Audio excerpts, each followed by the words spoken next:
Acu, kita biasa dengar orang cakap mak-mak lah kan, parents dia akan cakap anak dia ni pemalu sangat.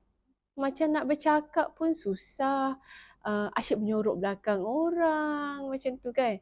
Dan macam nak suruh ke depan pun susah, nak pergi tanya beli barang apa pun takut, ada yang tak berani, takut, malu macam tu. Isu ke Cu sebenarnya benda tu?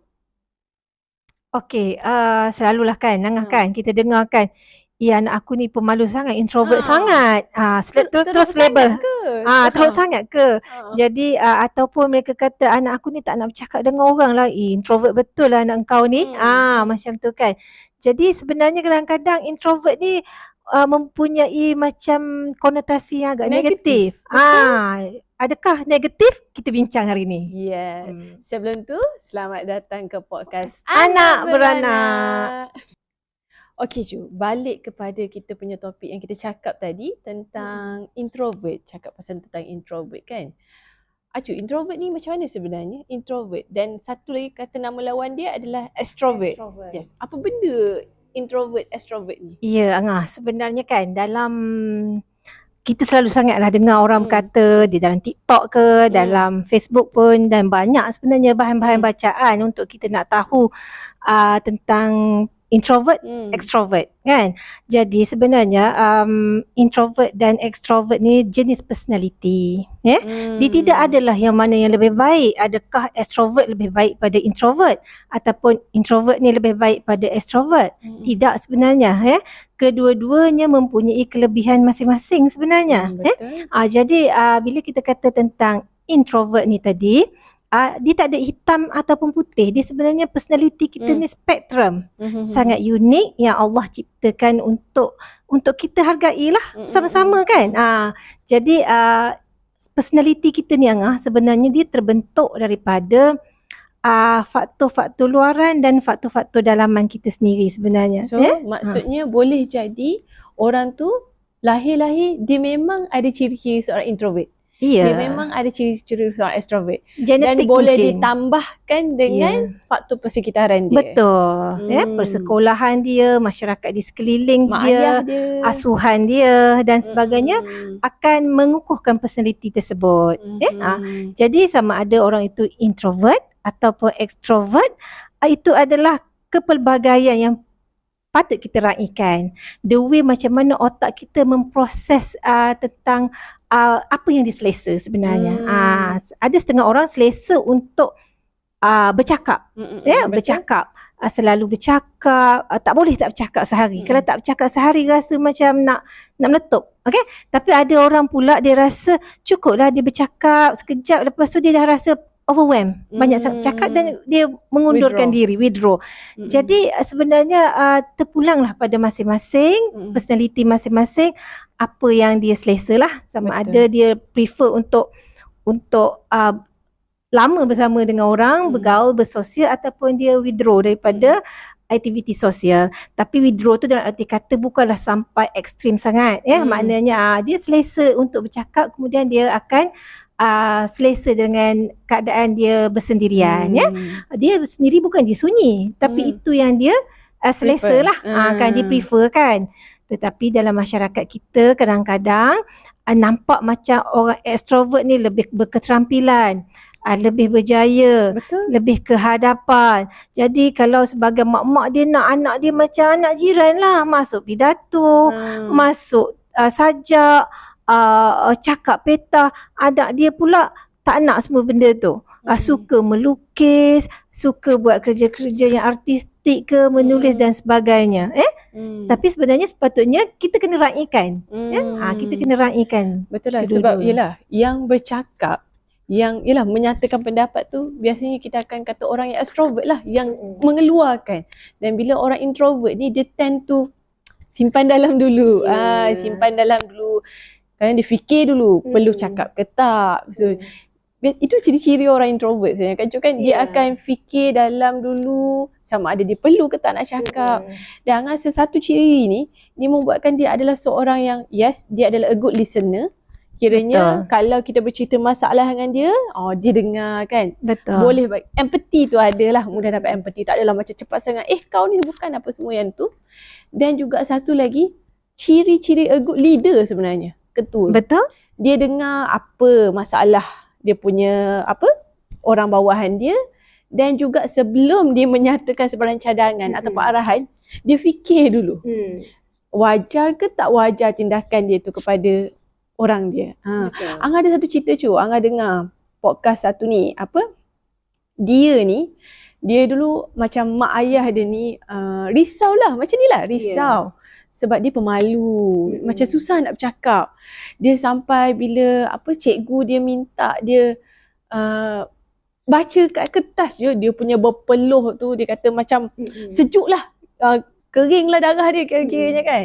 Tapi sekarang ni, nak mencapai ke sekarang tu lah, dia nak tahu kenapa dia macam tu. Dia baca beratus buku, waktu teenagers dia beratus-ratus buku, dan sekarang ni dan dia dah discover, sekarang ni dia pula ada company yang ajar orang macam mana nak bercakap dengan confident, body language macam mana, nak ada voice sendiri, boleh menyatakan pendapat supaya tak adalah dia kena bully ke apa-apa. Biasalah orang waktu remaja kan, mesti orang macam aku macam tu kan. Bila orang yang senyap-senyap ni kena bully, ada tendensi tu kena bully sebab senyap, macam tu je. So memang faham concern mak ayah yang tu, takut anak-anak kena macam tu kan. Tapi ada ruang untuk diorang untuk belajar, dan kita pun ialah memberikan sokongan jugalah lepas tu kan. Itulah satu cerita yang saya ingat. Yang lain tu itulah. Ada lagi. Acu, kalau macam contohnya, kita dah kata tadi yang macam diorang boleh jadi aktif listeners, ada empathy yang tinggi, lepas tu boleh berfikir dengan dalam, lagi fokus kerja kan. So kan orang macam ni. Betul. Anak-anak introvert ni mungkin dia lebih fokus, lebih kata orang tu menumpukan sesuatu kerja. Mampu menumpukan satu kerja tanpa ada gangguan sosial kat luar. Tanpa ada gangguan sosial ataupun distraction luar ni, sebab mereka prefer untuk bekerja bersendiri sebenarnya.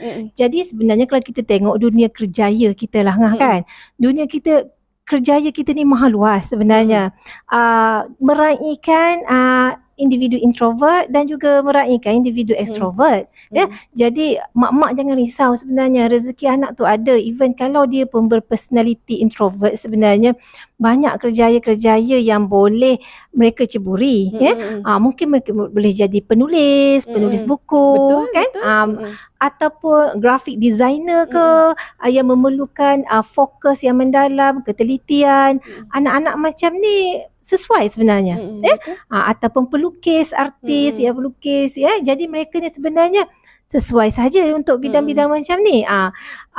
Dan dalam masa yang sama, Acu terbaca satu penulisan Irfan Hairi. Dia pun menyatakan sebenarnya dia adalah introvert. Betul, ramai yang macam yang Abang baca pun ramai introvert sebenarnya.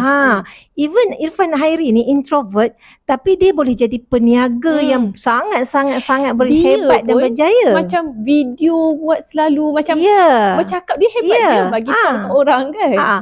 Tak semestinya Irfan kena jadi extrovert. Tidak. Tapi sebenarnya dia boleh kekal je sebagai introvert. Tetapi maknanya sebab tu kata personality ni dynamic, tidak akan statik. Dia adalah duduk dalam spektrum yang jangan kita letak kepada hitam dan putih saja.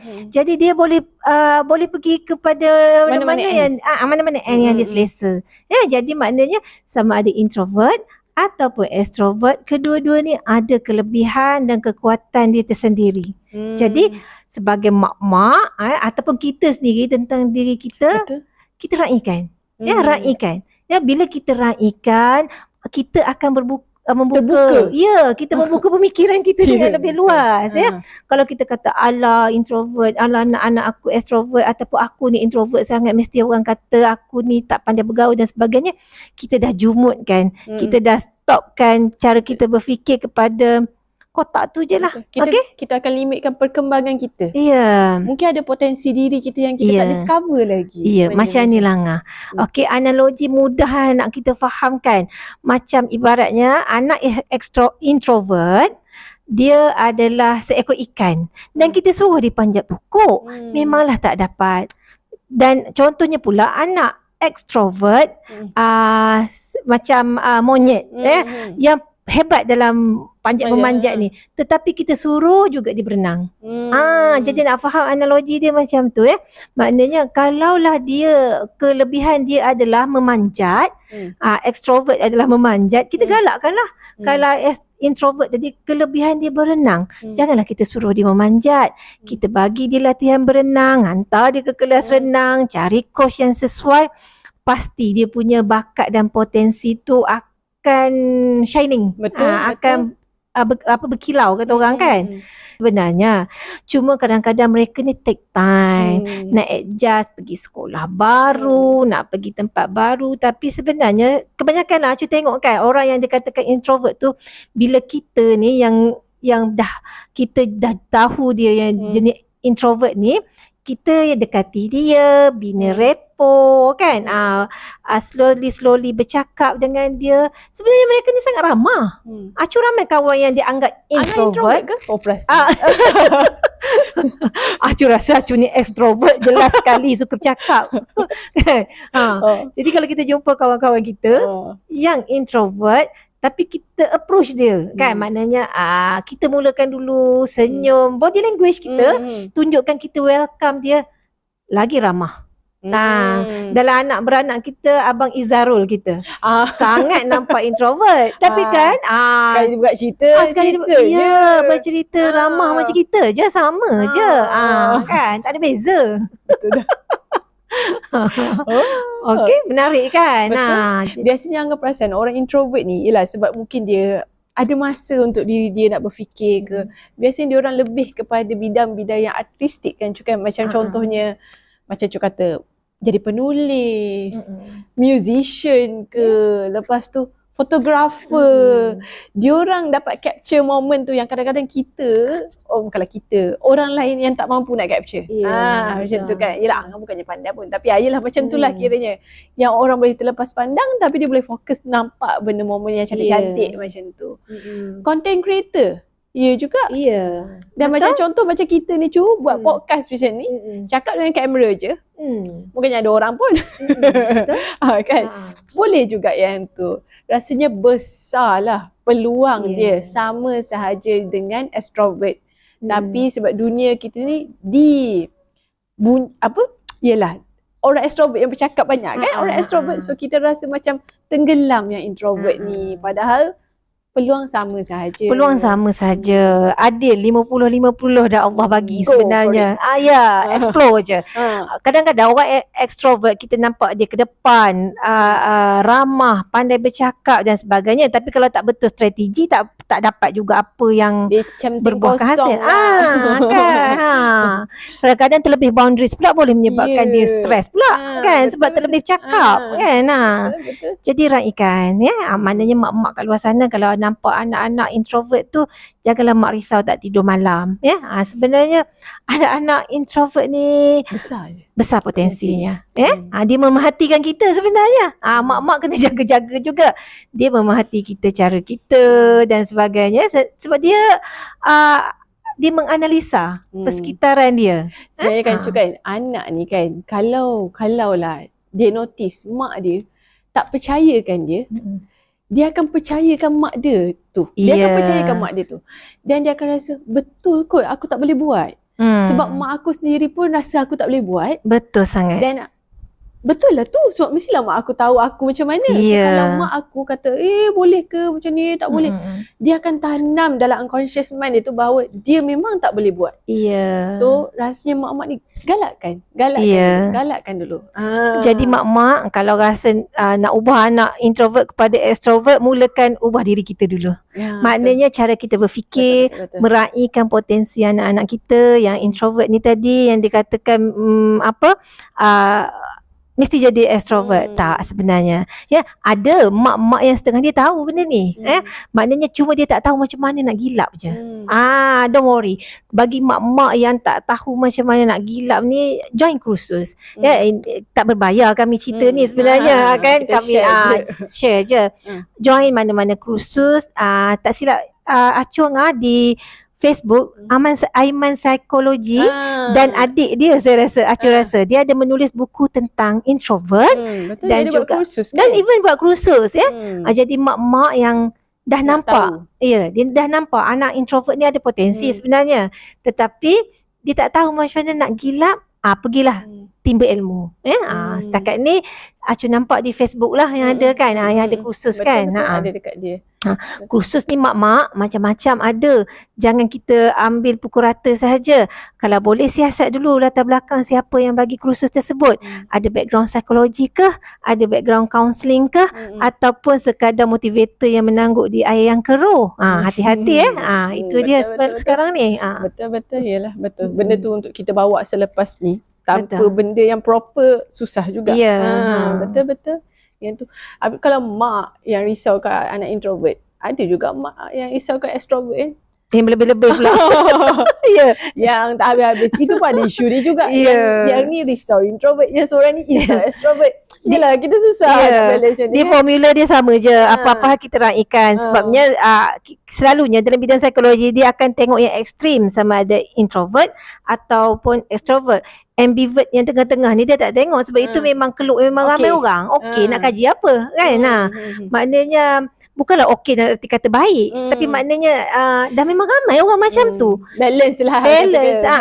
Kalau kita tengok apa macam keluk bell curve tu kan. Yang introvert, extrovert mungkin dia duduk di belah dua ekstrim ni kan. Jadi yang tengah-tengah tu orang tak nak kaji sangat pun dah kan. Jadi sebenarnya tak apa, raikan je. Anak introvert ke, anak extrovert ke, raikan je. Yang penting macam mana nak bentuk potensi mereka. Yang tu mak kena belajar. Tu. InsyaAllah.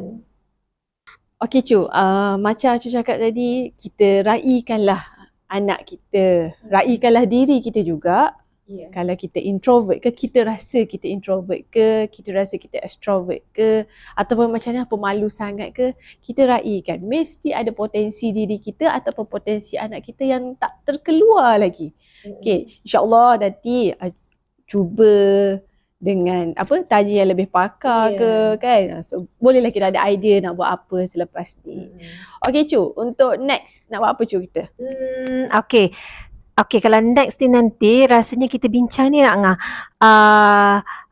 kelebihan dan kekurangan, pro and cons lah kan, hantar anak nursery atau hantar rumah orang. Itu memang dilema mak-mak kerja, lagi-lagi first baby. Ya, betul. Waktu tengah mengandung tu memang dah severe kau lah dah nak hantar kat mana punya. Dia risau, mestilah risau kan nak hantar anak, nak tinggalkan kita kerja. So rasa best sangat topik tu. So nanti kita akan tengok yang mana satu. Yelah, dulu Acu hantar pengasuh kan? Okey, Acu tak pernah hantar anak nursery. Acu punya hanya hantar pengasuh. Angah pula hantar nursery. Jadi Semua kita tengoklah nanti. Kita tengoklah. Okey, itu sahaja dari kami kali ini. Jangan lupa follow di YouTube dengan juga TikTok kita orang. Okey, podcast anak beranak. Boleh tengok video yang lain. Dan please like, subscribe dan komen lah apa-apa yang korang rasa korang nak tahu lebih ke. InsyaAllah nanti kita orang akan reply. Okay, Assalamualaikum. Bye-bye. Bye.